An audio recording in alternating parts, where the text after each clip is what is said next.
What would you do if the people you trusted most saw you broken and turned their backs? That's the question that haunted me the night my world cracked open.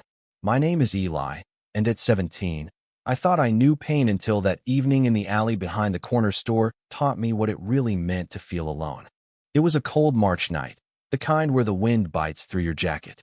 I'd been cornered by 3 guys from school, kids I barely knew but who decided I was their punching bag. They didn't need a reason. I was just there, wrong place, wrong time.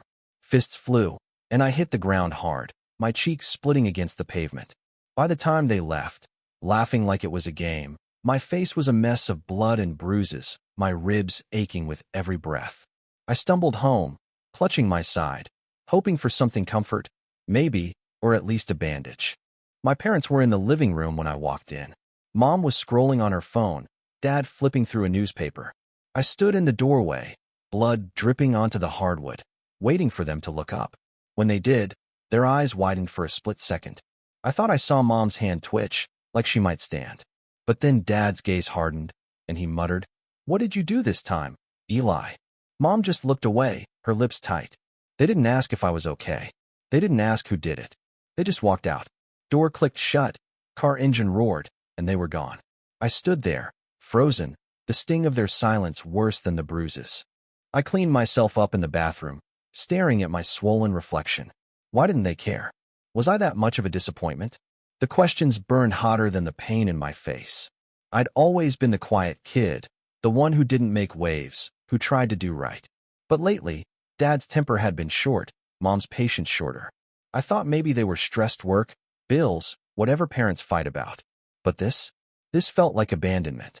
30 minutes later, I was still sitting on the bathroom floor, a damp towel pressed to my cheek, when I heard the front door slam open. Heavy footsteps, then voices me parents, but different, urgent.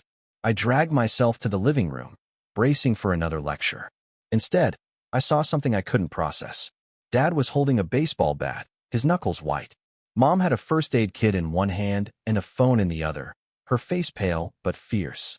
"Eli," she said, voice shaking, "we know who did this." I blinked, confused. What was going on? Dad stepped forward, his eyes blazing not at me, but at something beyond. "We saw them," he said. "Those punks from your school, bragging at the gas station, laughing about what they did to you." Mom's voice broke as she added, "We couldn't just sit there. We had to do something." They'd driven to the store, the one place they knew the kids hung out.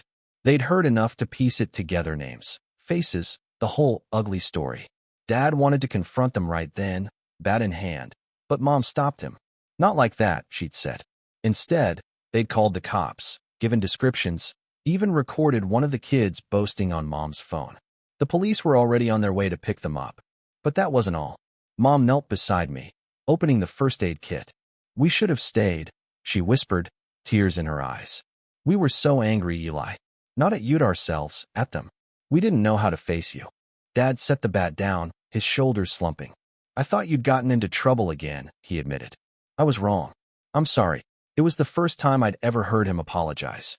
I wanted to be angry, to scream about how they'd left me, but the words wouldn't come. Instead, I let Mom clean the blood from my face, her hands gentle but trembling. Dad sat across from me, silent, his face a map of guilt. The cops came later, took their statements, and caught 2 of the 3 kids that night. The third turned himself in by morning.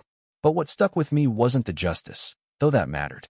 It was the way my parents looked at me after, like they were seeing me for the first time. We talked, really talked, about everything.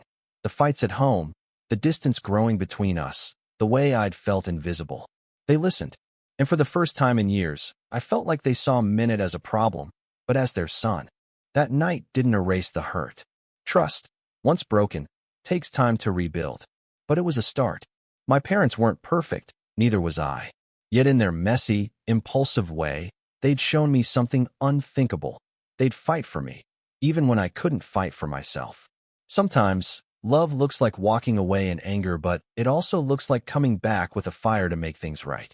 And maybe, just maybe, that's enough to start healing.